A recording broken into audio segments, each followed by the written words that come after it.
So finally this feature is here. Now you can use your iPad Pro with external display with full support.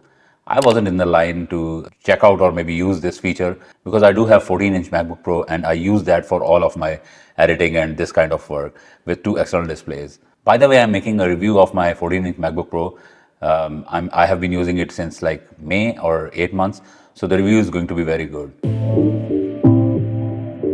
So who can take advantage of this external display support? Every single iPad with Apple Silicon means M1 and M2. Other than that, if in 2022 you are buying 10th generation iPad, the basic iPad I guess, with A14 Bionic chip, you can't use this feature. So you must have to have Apple Silicon iPads to use this feature. And every other iPad will work same like before. It's going to mirror your iPad display to external display.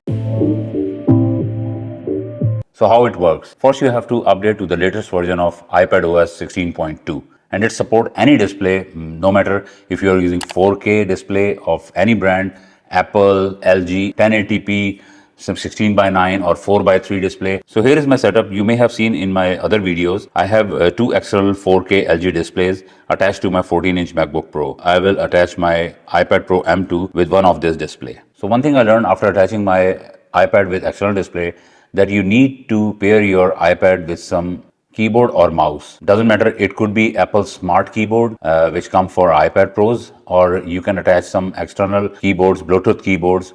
Like in my case, I do have Logitech MX keys and Logitech MX Master Mouse. Previously, the way iPad used to handle external display was it just used to mirror what you are seeing on your iPad screen on the bigger one. You can say it's sort of a showcasing. You are watching some pictures, you are showing it on other big screen. You can share your videos on big screen. You can share your presentation on big screen, but you cannot take full advantage of having two displays. So let's first connect our iPad directly to the display without attaching any external keyboard or mouse. So after attaching it with the external monitor and without having any external keyboard or mouse, we can turn off the mirroring mode, but the extended display is not going to work until you will have some sort of input device. Otherwise, you can only use your iPad screen and the other screen is going to be still with some blank wallpaper on it. Now let's connect my Logitech keyboard and mouse. So when using external monitor mode, you have to use Stage Manager mode on the monitor, which is now working as your extended display. And there is no other mode you can use on monitor but Stage Manager. But on your iPad, while you have external display attached, you can turn off and on Stage Manager. I'm not getting into more detail of Stage Manager as I'm making a separate video about it.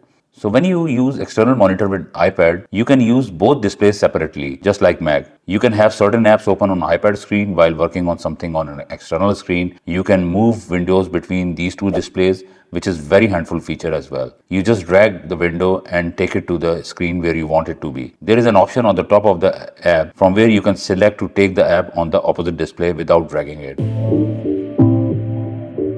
Now there is one drawback of audio output with this external monitor support. When you connect external display, the audio routes to the external display and there is no option for you to control either you want to listen audio from iPad or external display, and that's a bit disappointing. The speaker on my LG display is terrible, and if I want to watch a video, then I have to listen through these terrible speaker or maybe attach my AirPod Pro. So maybe in future updates, Apple will give us this option of routing our audio just like Mac. I'm iPad user since 2011, and since then I was using it for mainly social media or watching videos, things like that.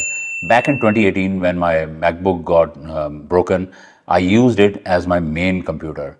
And I took it to my office. I used to edit my Excel sheets, used to write letters, emails, and I got my work around with it just because of back then Apple introduced new file system in iPad OS. So I sort of, not I can say enjoyed it, but I got my work done with it. Back in those days, if this support was available, that could have been very good for me. Now I don't use iPad that way, so this option isn't very attractive for me. But that doesn't mean it shouldn't be there. People are using their iPad as a computer now, and having this feature will make them really very happy. Especially when Apple is adding some pro apps, like we are expecting in a couple of days or maybe in a week or so, DaVinci Resolve. This is the best coloring or video editing app which Apple is adding in Pro lineup, M1 and M2. So I'm really looking forward for it. Once that app will come out, I will attach my iPad with external display and see how that app is going to take advantage of external display. Maybe not in the beginning, but in future update, they will definitely take advantage of it. I'm really happy to see Apple is slowly and eventually heading to the right direction, and they are adding these pro things to iPad, which we thought were lacking since the day one. So you tell me, have you been waiting for this feature? Are you excited about this feature? Tell me your thoughts in comments. Thank you all for watching this video. Don't forget to like and subscribe if you haven't already. So see you in the next one. Ciao.